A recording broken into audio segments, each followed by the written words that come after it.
પ્રણામ દર્શક મિત્રો, હું સુધીર શાંતિલાલ રાવલ VTVમાં આપનું સ્વાગત છે. ઓફ ધ રેકોર્ડના મંચ પર આજે આપણી વચ્ચે એક એવા વ્યક્તિ વિશેષ છે કે જેઓ જે ક્ષેત્રમાં હોય ત્યાં બીજું કંઈ હોય કે ન હોય તરખાટ ચોક્કસ હોય. વ્યવસાય વરિષ્ઠ વકીલ અને રસ રૂચિમાં રાજકારણી એવા તેજ તર્રાર યતિન ઓઝા આજે આપણી વચ્ચે છે. યતિનભાઈ, ઓફ ધ રેકોર્ડ વાતચીત કરવા માટે આપનું ખૂબ ખૂબ સ્વાગત છે. જી યતિનભાઈ, સનસનાટીનું બીજું નામ એટલે યતિનભાઈ ઓઝા. ગુજરાતના લોકો તમને તમામ ઓળખે છે. તાજેતરના સમાચાર છે કે આમ આદમી પાર્ટીમાં આપ જોડાઈ રહ્યા છો. 1998 પહેલાંની વાત કરતા ભારતીય જનતા પક્ષ, ત્યાર પછી આપ કોંગ્રેસ, અને તેમાં પણ તમે નરેન્દ્ર મોદીની સામે ચૂંટણી લડીને હારવું એ પણ એક બહુ મોટી યોગ્યતાની નિશાની. ત્યાર પછી ફરી પાછા આપ ભારતીય જનતા પક્ષ છોડીને હવે આમ આદમી પાર્ટીમાં. આને કઈ રીતે સમજવું? હું કંઈ મેળવવા કે પામવા જતો નથી. ઓકે.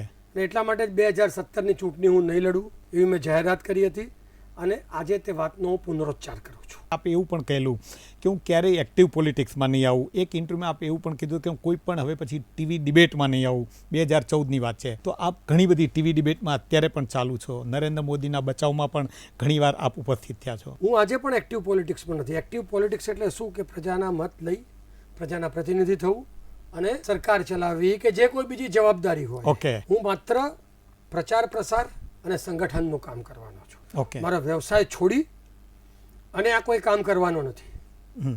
વ્યવસાયની અગ્રિમતા ત્યારે પણ હતી, આજે પણ છે. એક વાત સ્વયં સ્પષ્ટ સમજી લઈએ આપણે કે મેં કશું જ મારા જીવનમાં પામવા માટે નથી કર્યું. આપ 1999માં મે મહિનો હતો, મને યાદ છે કે કેશુભાઈએ મંત્રીમંડળનું લિસ્ટ મોકલ્યું હતું, એક્સપાન્શન કર્યું હતું કેબિનેટનું. એ તો રેકોર્ડ ઉપર છે વાત. બરાબર છે. આપ તપાસ કરાવી લો મારું નામ હતું કે નહોતું. મેં ના પાડી હતી એ વખતે કે મંત્રીના પગારમાં મારું પૂરું નહીં થાય. બાકી કોણ મંત્રી પદ છોડે છે સાહેબ આજે? ઓકે.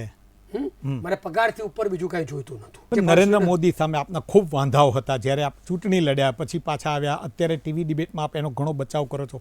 તો એ જે વલણ હતું ત્યારે સાચું હતું કે આજે સાચું છે? ના, બંને વખત સાચું હતું. બહુ મોટી અપેક્ષા હતી નરેન્દ્રભાઈ પાસે. હવે કોઈ કેમ કહે કે તમને ભાજપે કંઈ ના આપ્યું માટે તો આપ અમિત શાહને બોલાવો. એમને ખાલી એક ફોન કરીને પૂછો કે એમને મને રાષ્ટ્રીય પ્રવક્તા બનાવવાની ઓફર કરી હતી કે નથી કરી. ઓકે. એમનો વર્ડ ફાઇનલ તો પણ મેં નથી લીધી. હું નારાજ 3 મુદ્દા પર છું, સખત નારાજ છું. હા, એ કયા મુદ્દા છે? પહેલો મુદ્દો કે 40થી વધારે જાહેર સભાઓમાં આ જ નરેન્દ્ર મોદી ઉછળીને બોલતા હતા કે આ દેશની પ્રજા પીલાય છે, પીસાય છે મોંઘવારીમાં, અને આનું એકમાત્ર કારણ છે ફ્યુચર ટ્રેડિંગ. અને ફ્યુચર ટ્રેડિંગ શરદ પવાર કરે છે અને યુપીએ ગવર્મેન્ટ ફેલ ગઈ છે. મેં એમના પ્રધાનમંત્રી બન્યા પછી 4 કાગળ એમને લખ્યા. એક વખત રૂબરૂ મળ્યો ત્યારે પણ કહ્યું કે આ ફ્યુચર ટ્રેડિંગ બંધ કરાવવા તમારું ચૂંટણીનું એક પ્રોમિસ છે. આમ જનતાને એની સાથે મતલબ નથી કે તમે ઓબામા સાથે હાથ મિલાયા. આમ જનતાને તમે એને પોસાઈ શકે એના બજેટમાં એ પ્રમાણે દાળ, ખાંડ, ચોખા, ઘઉં આ આપો.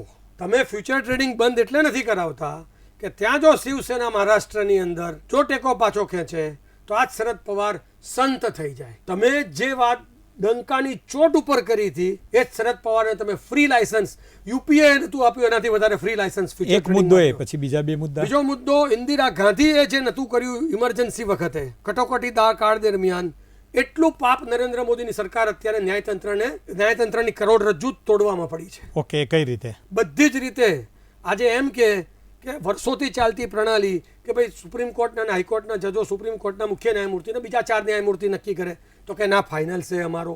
સુપ્રીમ કોર્ટની જેટલી પ્રપોઝલો છે, કાયદો એમ કહે છે બંધારણ કે સુપ્રીમ કોર્ટની જે ભલામણો છે એ પ્રધાનમંત્રીને બંધન કરતા રહે, પણ સુપ્રીમ કોર્ટ ડાયરેક્ટ પ્રાઇમ મિનિસ્ટરને ના મોકલી શકે, પ્રેસિડેન્ટને ના મોકલી શકે. માટે વાયા પ્રેસિડેન્ટને મોકલવું પડે કે બંધારણની સ્કીમ સરકાર મોકલવું પડે. વાયા પ્રાઇમ મિનિસ્ટર મોકલવું પડે કે president is bound by the advice of the prime minister. 6 મહિનાથી સાહેબ ફાઇલો મૂકી રાખી છે. આજે વાતો એવી આવે છે કે ઉદ્યોગ ગૃહને 36,000 કરોડનો ફાયદો કરાયો માટે એ મુખ્ય ન્યાયમૂર્તિની એક રાજ્યમાંથી બીજા રાજ્યની હાઈકોર્ટમાં બદલી છે. પ્રાઇમ મિનિસ્ટર 6 મહિનાથી એના પર બેસી રહ્યા છે. આપણે અદાલતને લગતી, આપ વરિષ્ઠ વકીલ છો એટલે અદાલતને લગતી પણ ચર્ચા. જોસફને ઉત્તરાખંડથી એની નાદુરસ્ત તબિયતના કારણે હૈદરાબાદ મૂકવાનો સુપ્રીમ કોર્ટના કોલેજિયમે નિર્ણય કર્યો. કેમ જોસફે જજમેન્ટ મારી સામે આપ્યું ને ઉત્તરાચલ સરકાર મેં ઉથલાઈ હતી. આ કિમ જોંગ તરફ જવાનો રસ્તો છે. અને ત્રીજો મુદ્દો કયો? ત્રીજો મુદ્દો સૌથી ઇમ્પોર્ટન્ટ, એ આજે જે ભાજપના કાર્યકર્તા હતા જૂના, જે એક ખિસ્સામાં સિંગ, એક ખિસ્સામાં ચણા લઈને સવારથી સાંજ ખબર હતી કે ડિપોઝિટ જવાની છે, એ દિવસોમાં ભારત માતા કી જય, વંદે માતરમ કરીને ઘેર પત્રિકાઓ છપતા હતા, એ કાર્યકર્તા ક્યાંય દેખાતા જ નથી. આજે માત્ર ચાપલુસી અને માત્ર મસ્કાખોરી કરનારા કાર્યકર્તાઓ. તમને એક દાખલો આપું, તમને કદાચ નવાઈ લાગશે સુધીરભાઈ. એક સાંસદને એમ કહ્યું કે પંડિત દીનદયાળ ઉપાધ્યાયજીની આજે જન્મ જયંતિ છે, તો તમે કાર્યાલય 4 વાગે આવી જજો. આ સાંસદ બનાવે છે નરેન્દ્ર મોદી. એ ભાઈ શું જવાબ આપે છે ખબર છે? આજે હું બહુ બિઝી છું, પંડિતજી આવી જાય એટલે મને ફોન કરજો. એને ખબર નથી કે પંડિતજીને ગુજરી ગયા 36 વર્ષ થયા, જે ભાજપના સ્થાપક હતા. આપે સાંસદનું નામ આપી શકો? નહીં, હું નહીં આપું, એ સારું નહીં લાગે, મારે કોન્ટ્રોવર્સી નથી કરવી. એટલે આપનું કહેવું છે કે સાંસ્કૃતિક રાષ્ટ્રવાદ હોય, વિચારધારા હોય કે લોકસેવા હોય, જે એને કાંઈ લેવા દેવા નથી. ભાજપના કાર્યકર્તા હતા એ બધા આજે ઘેર બેઠા છે, એટલે એ બધાને સાઇડલાઇન કરી નાખ્યા છે. ઓકે.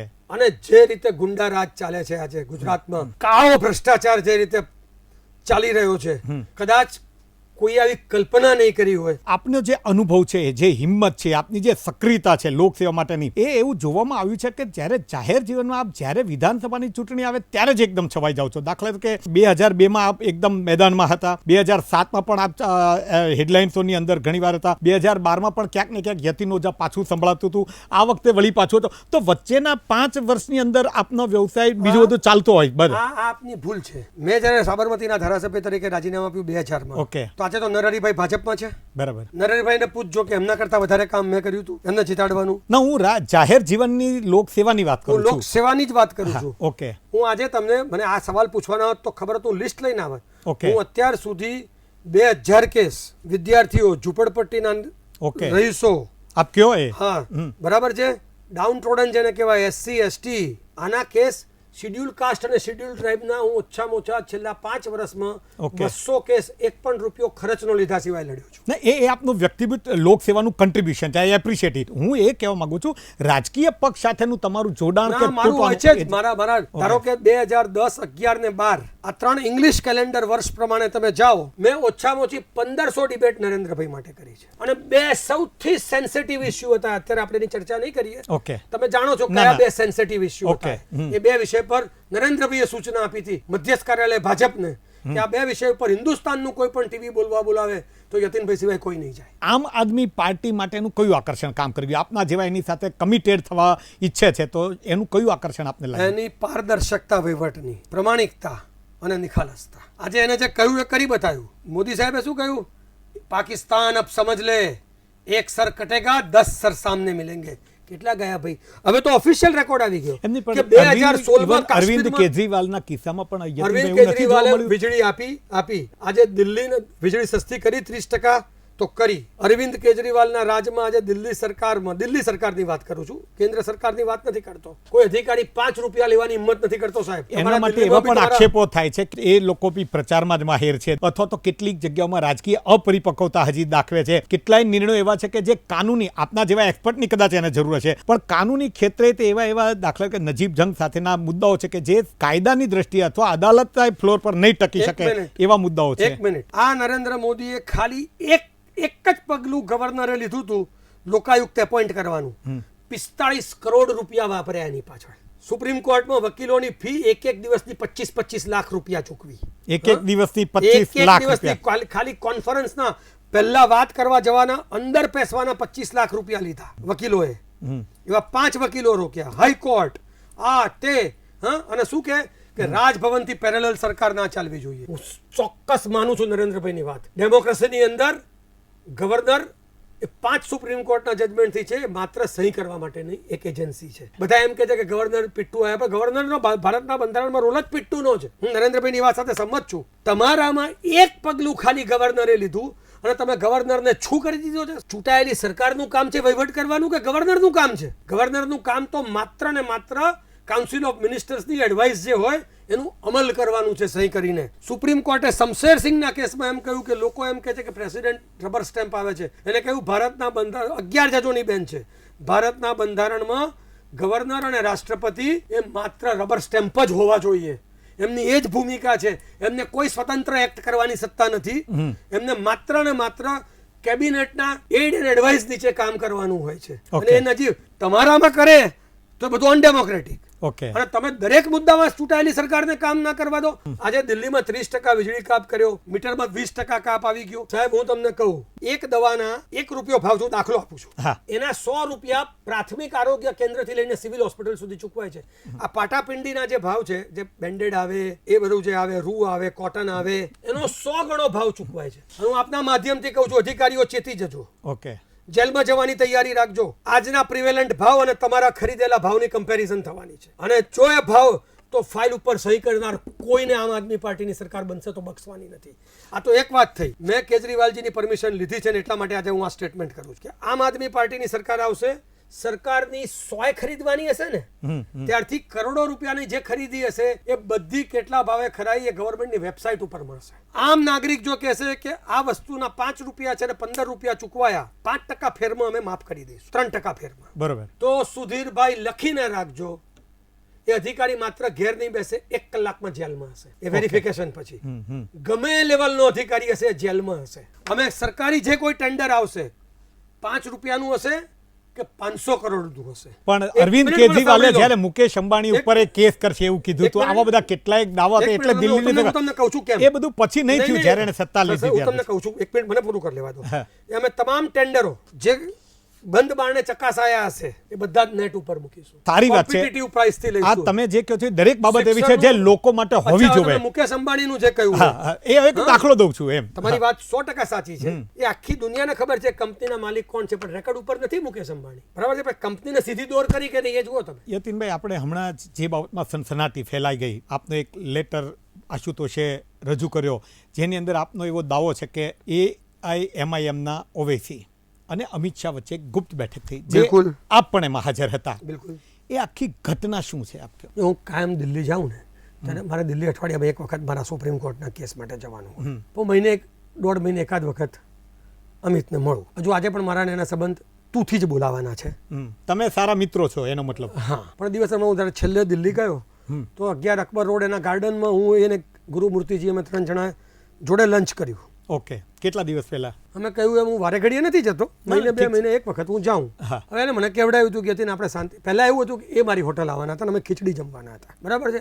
પછી એનો મેસેજ આવ્યો મારે આજે બહુ મોડું થશે, એટલે મેં કહ્યું ના, હું કાલે આવીશ, જતા એરપોર્ટ સાંજે. મને એને કાલે હું ક્યાંક બીજે જતા હતા, હવે સિટીનું નામ મને અત્યારે યાદ નથી, એટલે કે રાત્રે છે. એટલે હું 1 વાગે પહોંચ્યો, લગભગ 2:30 વાગે આવ્યા, બેટા વાત કરી, ત્યાં ભાઈ આવ્યા રાત્રે બહાર. એ પણ કહ્યું આખું એક ગાડીનું ચક્કર મારો. એટલે એમના ઘરે અકબર રોડની વાત છે. હા, હા, 11 અકબર. બહાર એમ પણ કહ્યું કે આખું ગાડીનું ચક્કર મારો, કોઈ ગાડી કોઈ માણસ દેખાતું નથી ને. એ થયા પછી એ કાળા કાચવાળી ગાડી અંદર આવી, બરાબર છે. એ કાળા કાચવાળી ગાડી હતી કે નહીં આવી ત્યારે મને ખબર નથી, મેં ગઈ ત્યારે જોઈ. મીટિંગ આટલી જ વાતની ચાલે છે કે બિહાર જો હાર્યા દિલ્હી પછી તો મુશ્કેલીનો પાર નથી. એ વખતે અમિતનું એવું માનવું હતું કે 10-12 સીટનો ફેર પડશે, એટલે 5 સીટ આમ ટોટલ 10 એટલે 5 સીટ. એમનો આગ્રહ એવો હતો અમિતનો કે ઓબ્વિયસલી બધી જ મુસ્લિમ ડોમિનેટેડ સીટ લડે. એ કંઈક એડજસ્ટ થતું નહોતું, સમય ઓછો હતો ઉમેદવાર શોધવાના. તો છેલ્લે જે 5મી નવેમ્બરનો ફેસ છે એમાં મેજોરિટી ઓફ ધ સીટ્સ એવી છે કે જેમાં ક્યાં મુસ્લિમ 50%થી વધારે વોટ છે, ક્યાં એમનું હેવી ડોમિનેશન છે, 40% હોય 35% હોય, તો ત્યાં ઓબ્વિયસલી ઉમેદવાર ઉભા રાખે. 5-7 હજાર મત બીજો સીટોમાં લઈ જાય. ચર્ચા દરમિયાન આપ ખુદ હાજર હતા ત્યાં આગળ? સુધીરભાઈ, એક જ વાત હું કહીશ હતો, એ કહેશે નતો, ઓબ્વિયસલી મને નોટિસ મોકલશે. સત્ય શું છે એ આપ જો પણ કહી શકો, હું એ જ હિંમતવાન કહી રહ્યો છું. માણસ છો. આપ લગભગ દરેક વસ્તુ bluntly કહો છો. આપણે એક જ કામ કરી, હું એ જ જવાબ આપું છું તમને. ઓકે. હું કહીશ હતો, અમિત કહેશે નતો, ઓબ્વિયસલી મને લીગલ નોટિસ મોકલવાના એ છે. બધું કહે છે, એમણે એવું કીધું છે. હા, મને ખબર છે ને. આપણે વીટીવીમાં નાર્કો ટેસ્ટ આપી દઈએ. હું ખોટું બોલું ને? નાર્કો. એટલે આપના કહેવા પણ હું પ્રમાણે એમ આપ કહું છું કે હું નાર્કો ટેસ્ટ આપી દઉં પછી આનાથી વધારે શું? નહીં, લાઇટ એટલે- ડિટેક્શન જોઈએ છે તો એ આપું, ટૂંકમાં એ બ્રેન મેપિંગ જોઈએ છે નહીં, તો નહીં, એ એટલે આપું. સાચી વાત છે. હું તમારામાં બાકી તો શ્રદ્ધા કઈ રીતે સાબિત કરી શકું? આપનું કહેવું એવું છે કે એ 2 જણા હતા ત્યારે ત્રીજા તરીકે પણ આપ હાજર ના, હતા, હું તો પાર્ટ નતો લેતો મીટિંગમાં, પણ હું બેઠો હતો. કેટલા અંતરે? કેટલા અત્યારે એટલે આ એક રૂમમાં સોફા હોય. અચ્છા, એટલે તમને બધી ખબર છે, એટલે તમે હવામાં વાત નથી એટલે હું કરતા. કઈ આમ બાજુના રૂમમાંથી ના, કાન ના, લગાવીને ના, ના, બેઠો તો એવું નહોતું. એટલે મારે એટલું જ અને કહેવું મારે છે. એવી કોઈ કરવાની જરૂર જ નહીં. હા, આ તો ના. બેઠો તો અને સાંભળ્યું. એટલે વિષય સાથે આપ નહોતા જોડાયેલા, પણ આ વસ્તુ હતી, એ ફેક્ટ છે. એક્ઝેક્ટલી. હું એક શબ્દ ક્યાં બોલ્યો છું ઓકે. અને મને બોલવાની સત્તા બી ક્યાં હતી? યતીનભાઈ, આપ ઘણા રહસ્યો જાણો છો. એવા કેટલા રહસ્યો આપની સાથે હજી પણ છે કે જે આપ ફોડવાના છો, કે જેનાથી ભારતીય જનતા પક્ષને ટેન્શન હોઈ શકે? આ તો મેં જે આપ્યો ને ફોડ્યો બોમ્બ, એ તો 0.001% હતો. ઓકે. હું તો એવી માહિતી લાવવાનો છું. હવે હું કોઈ ડોક્યુમેન્ટ સિવાય વાત જ નથી કરવાની. સરકારી ડોક્યુમેન્ટ સહિત તમને ખબર છે વાસ્તવિકતામાં શું છે. હું આ કેજરીવાલજી દિલ્હીથી લેવાના છે, પણ હું તમને આજે કહી દઉં કે ગુજરાત સરકારે 49.5% રિઝર્વેશન SC ST OBC ને આપ્યું છે અને 50.5% ઓપન મેરિટને જાય. ઓકે સાહેબ, એવી ચાલાકી ને યુક્તિ ને યુતિથી એ જે છે 42.7% કરી દીધું. એ જે છે એને 42.7% 49.5% SC ST OBC ના 42.5 કરી દીધા. એ કઈ રીતે? એ હું આપીશ તમને ઓકે ડોક્યુમેન્ટ સાથે, હાઈકોર્ટમાં થયેલી એફિડેવિટો, હાઈકોર્ટનો ઓર્ડર, ઓકે આની સાથે. એટલે કોઈ યતીન ઓઝાનું ક્રિએશન જ નથી આ. ઓકે જે હાઈકોર્ટ આંકડાકીય માહિતી પ્રમાણે તમારું ચોક્કસ છે કે 49.5 માંથી 42 પોઈન્ટ થઈ ગયું. આ તો બધા હોશિયાર લોકો છે ને, એટલે કે પાછા સવર્ણોમાં જાય કે જોયું અમે એમના કાપીને તમને આપ્યા તો એમને બી ખુશ થવાની જરૂરત નથી. ભાઈ તમારા તો 50.5 જ રહ્યા છે, એ કાપીને તમને નથી મળ્યા. ઓકે એ બાકીના જે આ લોકોના કાપ્યા 7% એ ગયા ચંપાવત વાળાઓને. ઓકે ચંપાવતના જે એલિગેશન છે સાચા ખોટામાં નથી પડતો, પણ વાસ્તવિકતા એવી છે કે ઓપન મેરિટના 50.5 જ રહ્યા છે, આ લોકોના 42.5 રહ્યા છે. ઓકે હવે હું બતાવીશ એ 7 ક્યાં ગયા અને ચંપાવત કેમ સાચો છે. ચંપાવત સાથે મારે કોઈ લેવા દેવા નથી, પણ હું બતાવીશ કે કઈ રીતે પાટલા બારણે ભાજપના કાર્યકર્તાઓને પૈસા લઈને. એક જ ચંપાવતની વાત મને જે નથી હજુ મગજમાં ઉતરતી એ ભૂપેન્દ્રસિંહ ચુડાસમાની છે. ભલે હું આજે એમનો રાજકીય હરીફ છું, ઓકે એમને હું ખૂબ માનની નજરથી છું. એટલે આપ એવું માનો છો કે ભૂપેન્દ્રસિંહ ચુડાસમા એમાં મારું ના મન હોય? અને મગજ બે માનતું નથી ભૂપેન્દ્રસિંહ માટે. પણ આપણે કહેવું છે કે આ 49 બાકીના બધા નામો સાચા હો, અને મગજ પણ માને છે અને નામ પણ માને છે. એટલે જે કરપ્ટ પ્રેક્ટિસિસ છે એ બધી સાચી. વાસ્તવિકતા જે 7% દલિતોના, આદિવાસીઓના, ઓબીસીના કાપીને પોતાના મળતિયા ગોઠવાયા. કદાચ એ કાપીને ઓપન મેરિટમાં વધાર્યા હોત તો પણ બંધારણની તો વિરુદ્ધ જ જાત, પણ તો એમ થાત કે મેરિટ વાળા લોકો આયા. આ ગુજરાત સરકારમાં પણ ભ્રષ્ટાચારને દસ્તાવેજી પુરાવા સાથે બધું બહાર પાડવાનું છે એવું કહ્યું છે. એના કોઈ એક બે દાખલા કહી શકો અથવા એને માટે કેમ દેર અત્યારે લગાવાય? તો બહુ વહેલું છે ભાઈ. અચ્છા, એટલે એમાં રાજકીય ગણિત આપનું રહેશે. નરેન્દ્રભાઈ આ જ કર્યું. એ જ્યારે આ બધા વચનો આપતા હતા કે બે બહેનો પાણી લેવા જાય ને એક એમ કે હવે તો આપણા ઘેર પાણી આવશે, હું 10 કિલોમીટર લેવાની જવું પડે. એટલે બીજી એમ કે તારા બાપ નખાવાનો છે, તો કે ના હવે મોદી આવે છે ને. એટલે આપ એમાં રાજકીય લાભ મળે એવી રીતના એવો સમય પસંદ કરશો અને એ પ્રમાણે તમે જાહેર કરશો. આજે નહીં, આજે હું કરું પ્રજા ભૂલી જાય 1.5 વર્ષે. ઓકે મોદીનું કેમ અત્યારે એની અમેરિકા ટૂર લોકોને યાદ રહે છે. એમ નથી કહેતા કે કાશ્મીરમાં 1 મારશો તો હું 10 માથા મારીશ. 2016માં સૌથી વધારે શહીદીઓ છે. ઓફિશિયલ આંકડા CRPFના, BSFના, જમ્મુ કાશ્મીર પોલીસના. કદી ભૂતકાળમાં 50 વર્ષમાં આટલા આપણા સિક્યોરિટી પર્સોનલ નથી રહેસાયા એટલા 2016માં રહેસાઈ ગયા. યતીનભાઈ, આપની આ બધી રાજકીય વાતો તો ઘણી મજબૂત છે, તમારા ઈરાદા પણ મજબૂત છે, વરિષ્ઠ વકીલ છો ને ન્યાય ક્ષેત્ર સાથે જોડાયેલા છો, એટલે એક બે બાબતો એ પણ આપણે ચર્ચા કરીએ. હવે જ્યારે સુપ્રીમ કોર્ટમાં એક વખત નેશનલ જ્યુડિશિયલ એપોઇન્ટમેન્ટ કમિશનની ચર્ચા થતી ત્યારે ત્યાં આગળ સુપ્રીમ કોર્ટના બાર એસોસિએશનના પ્રમુખ દુષ્યંત દવે ગુજરાત હાઈકોર્ટની ઉલ્લેખ કરેલો, એમાં આપની પણ ટીકા કરેલી વચ્ચે. એ મામલો આમિર ખાનની લગતે હતો, જેમાં સ્પેશિયલ બેન્ચનું ક્રિએશન કરેલું હતું એક્ટિંગ ચીફ જસ્ટિસે. એ બાબતને આપ કઈ રીતે કહો છો? અમે એવું છે, મેં તો દુષ્યંત એને સુપ્રીમ કોર્ટમાં એવી રજૂઆત અને એના 2 દિવસમાં આપણે રાજીનામું આપી દીધેલું. એક મિનિટ, મહત્વની વાત હું એ સમજવા માંગુ. હું તમને કહી દઉં જે છે તમને કહી દઉં. દુષ્યંતે એવી રજૂઆત કરી કે ચીફ જસ્ટિસે જાણી જોઈને 4 ડિવિઝન બેન્ચ તોડી અને 8 સિંગલ જજીસ બેસાડ્યા કે પોતે આમિર ખાનની મેટર લઈ શકે. બરાબર છે. એટલે મેં દુષ્યંતને પત્ર લખીને એ વાત કરી કે ભાઈ દુષ્યંત, એને એની જાતે બેન્ચ નથી તોડી. એક પર્ટિક્યુલર વર્ક, ફોજદારી વર્ક પાર્ટીવાલા સાહેબ પાસે હતું અને પાર્ટીવાલા સાહેબનું દુઃખદ અવસાન થયું હતું. એટલે છેલ્લું અઠવાડિયું હતું ને પાર્ટીવાલા સાહેબ અવેલેબલ નહોતા. નેચરલી પોતાના પિતાજીનું અવસાન થયું હોય ગામડામાં, વલસાડ જિલ્લામાં, તો માણસ ન આવે. એવી 500 મેટરો એમના બોર્ડની ભેગી થઈ ગઈ કે જેના પર પહેલી વખતનો કોઈ ઓર્ડર નહોતો થયો. ફ્રેશ છે ને કહેવાય. એટલે મેં મારા સેક્રેટરીએ ચીફ જસ્ટિસને રિક્વેસ્ટ કરી કે ભાઈ તમે 8 જજો આપો, છેલ્લા 4 દિવસ છે. એટલે એના આધારે એને 8 જજો આપે. એને જાતે આમિર ખાનની મેટર માટે નથી તોડ્યા. પણ 2 દિવસ પછી આપનું રાજીનામું હતું. મેં સાંભળો તો ખરા. મેં સાથે સાથે એ પણ કહ્યું કે મારી આ વાતનો લાભ લઈને કદાચ એમને એમનામાં મેટર મૂકી દીધી હોય તો મને ખબર નથી. એવું બની શકે ખરું? પણ એ બની શકે. મેં કીધું બન્યું છે એવું નથી કહ્યું. તું સાચો પણ હોઈ શકે કે મારી વિનંતીને માન આપીને એને 4 ડિવિઝન બેન્ચ તોડીને 8 સિંગલ જજ બેસાડ્યા અને અમે એને મેટર પોતાનામાં લઈ લીધી. ઓકે, એવું બની શકે, પણ તમે એવું એલિગેશન નથી કરવા માંગતા કે એના કારણે જ આપણે રાજીનામું 2 દિવસ પછી હતું. દુષ્યંતને હું બહુ માનની નજરથી જોઉં છું. દુષ્યંતને હું એક ખૂબ ન્યાયિક અને પ્રભાવશાળી માણસ માનું છું, સ્પષ્ટ વક્તા માનું છું. મારા મિત્રને એમ થયું કે મેં ખોટું કર્યું છે તો મેં રાજીનામું આપી. એટલે એક ઇમોશનલ બનીને તમે કર્યું કે તમે મેરિટ પર એગ્રી હતા એની વાત સાથે? ના, મારા મિત્રને ખરાબ લાગ્યું ઓકે. માટે મેં આપ્યું. અને જેવી એને ખબર પડી મારા બીજા પત્રથી, એને પોતે મને કહ્યું કે જો આ વાત હોય તો મારી સમજ ખોટી હતી. ઓકે, હી રિયલાઇઝ છે. હા, અને મેં પછી પાછું ખેંચ્યું, અને તોય હું તો નહોતો ખેંચતો. બીજું એક બાબત છે, હાઈકોર્ટની સામાન્ય સભાએ સર્વાનુમતે 1200 જણામાંથી એક પણ જણા એમ ના કહ્યું કે રાજીનામું સ્વીકારાવું છું. ગુડવિલ તો તમારી જબરજસ્ત છે, કારણ કે 16 વખત મને એમ છે કે હું માનું છું ત્યાં સુધી આપ બાર એસોસિએશનના પ્રમુખ રહેલા. એટલું જ નહીં સાહેબ, મેં ધારાસભ્ય તરીકે રાજીનામું આપે આજે 16 વર્ષ થશે. આજે પણ પૂછો સાબરમતીમાં, કાળી ગામડી કેબિનમાં, નારણપુરા, વાડદ, નવા વાડદ, સરદાર પટેલ સ્ટેડિયમમાં આજે બી મને ભૂલ્યા છે સાહેબ. આજે પણ એમ કહે છે કે કમિટમેન્ટ, યતીનભાઈ, તમારું તમારા જેવો હિંમત. ધારાસભ્ય નથી મળ્યો અમને. આજે પણ પાર્ટીના કાર્યકર્તા નહીં, આમ જનતા કહે છે. જે આપની શૈલી છે એ ક્યારેક ક્યારેક વિવાદાસ્પદ એ રીતે બનતી હોય છે. દાખલા તરીકે કન્ટેમ્પ્ટ ઓફ કોર્ટની 2006માં પણ આપની પર કાર્યવાહી થયેલી, અત્યારે 2016માં પણ ચાલશે. જે જે અઠવાડિયા પહેલાં જ સુપ્રીમ કોર્ટમાં આપની ટીકા આપે, જે રીતે ગુજરાત હાઈકોર્ટની ટીકા કરી, જે શબ્દો વાપરે આખી ઇન્સ્ટિટ્યુશનને, એનો સુપ્રીમ કોર્ટના જસ્ટિસે પણ એની સામે આક્રોશ ઠાલવ્યો. આ બાબતને શું કહો છો આપ? જો સૌથી પહેલા કહું, કોઈ આક્રોશ ઠાલવ્યો નતો, પણ very strong dissatisfaction. You can say like that. હા, બરાબર છે.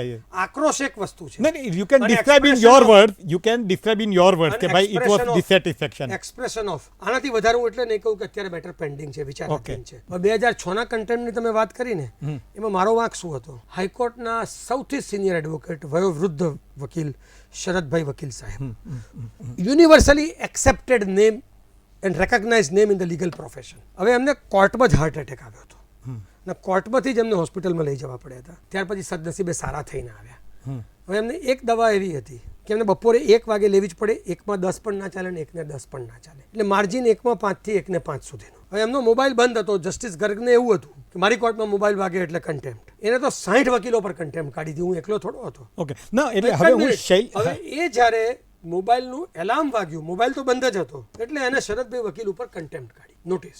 એના માટે મેં બાર એસોસિએશનની મિટિંગ બોલાવી પ્રમુખ તરીકે કે ભાઈ આટલા સિનિયર માણસ ઉપર કન્ટેમ્પ્ટ નોટિસ કાઢી છે તો બારે શું સ્ટેન્ડ લેવું જોઈએ. એટલે એમને મારા પર કન્ટેમ્પ્ટ કાઢી કે કન્ટેમ્પ્ટ ઉપર તમે ચર્ચા કરી માટે કન્ટેમ્પ્ટ. તો મેં ભાઈ શું કર્યું? હા ને, એટલે હવે હું આપને, તમે પણ કીધું એ પ્રમાણે આ 2016ની તો વ્યક્તિગત એ કેસની મેરિટ્સ પર ચર્ચા કરવા નથી માંગતો. હું જે શૈલીની વાત કરું છું. માની લો કે એક ઇન્ડસ્ટ્રીઝ હોય, એની અંદર લેબર યુનિયન હોય ને એ લોકો યુનિયન થઈને ઓનરની સામે એક બાયો ચડાવે, એવું બને. તો હાઈકોર્ટ જેવી ઇન્સ્ટિટ્યુશન છે તો આમાં એવો અર્થઘટન ન કરશે કે તમે બાર એસોસિએશનની તમારી તાકાત લઈને તમે આખી જ્યુડિશિયરીના જજોની ભૂમિકા અથવા જજો, માની લો કે એમાં બી ખોટું 100% કહેવાય સાહેબ. હા, તો એ કરવાની આપણી પેલી 100% છે. કહેવાય. સુપ્રીમ કોર્ટનો વાંધો ફક્ત મારા છેલ્લા પેરેગ્રાફ સામે હતો. ઓકે, હું આજે બી કહું છું, મીડિયા સામે કહું છું, ઓકે, કે ન્યાયમૂર્તિ M.R. શાહ અને ન્યાયમૂર્તિ ઝવેરીની વફાદારી ભારતના બંધારણ સાથે નથી.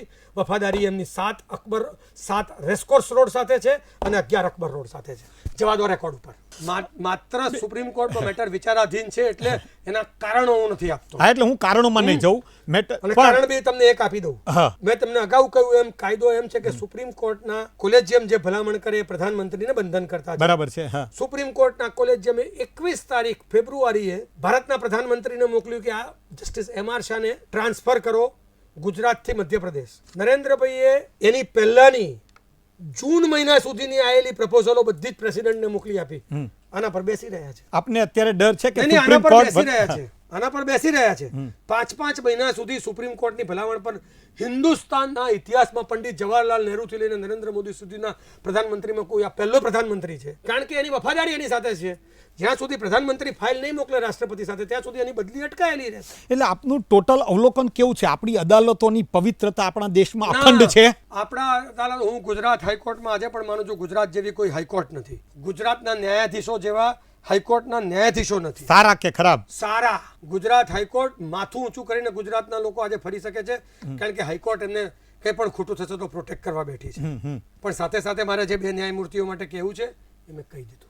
છેલ્લો સવાલ યતીનભાઈ, આપની ભાવિ યોજના શું છે? કે દાખલા કે આમ આદમી પાર્ટીનું અત્યારના અને ચૂંટણી આવી રહી છે 2017, આપની થ્રુઆઉટ હવે ભવિષ્યની યોજનાઓ વિશે કંઈ પ્રકાશ પાડો. સર, મેં આપને કહ્યું ને શરૂઆતમાં જ, અમે પ્રજા પાસે ઠોસ પ્રમાણિકતાના સરકાર ચલાવી શકાય તેવા પગલાં લઈને જવા. તો આમ આદમી પાર્ટી ગુજરાતમાં આપની ભૂમિકા શેની હશે મુખ્ય વ્યક્તિની તરીકે? મારી ભૂમિકા એસેન્શિયલી પ્રચાર પ્રસાર અને સંગઠન. ઓકે, ચૂંટણી મારે લડવી નથી. અને ચૂંટણીકીય ચિત્ર 2017નું આપને કેવું લાગે છે? આપનું એસેસમેન્ટ શું છે? વાસ્તવિક એસેસમેન્ટ કયો? એકદમ વાસ્તવિક એસેસમેન્ટ કહું છું. હું આજે જ્યારે સુધીરભાઈ તમારી જોડે વાત કરી રહ્યો છું ત્યારે હું 0 થી શરૂ કરું છું. આવતીકાલે ગુજરાત ચૂંટણીમાં જાય છે આમ આદમી પાર્ટીને 0. 2017ના ડિસેમ્બરની 10 થી 25ની વચ્ચે જેવી દિવસ ઇલેક્શન કમિશન ચૂંટણી આપે, એક ફેઝમાં આપે, બે ફેઝમાં આપે, પણ તમે એક્ઝિટ પોલ તો છેલ્લો ફેઝ ના પતે ત્યાં સુધી કરી શકતા નથી. બરાબર. એ દિવસે VTVના એક્ઝિટ પોલમાં એ 0ની આગળ બીજો એક 0 ને એકડો લાગી ગયો હશે. અમારી ખૂબ ખૂબ શુભેચ્છાઓ છે યતીનભાઈ તમારી સાથે. Thank you so much. આ હતા યતીનભાઈ ઓઝા, તેજ તર્રાર, વરિષ્ઠ વકીલ. આવતા સપ્તાહે ફરી મળીશું એક નવા મહેમાન સાથે. ત્યાં સુધી જોતા રહો VTV.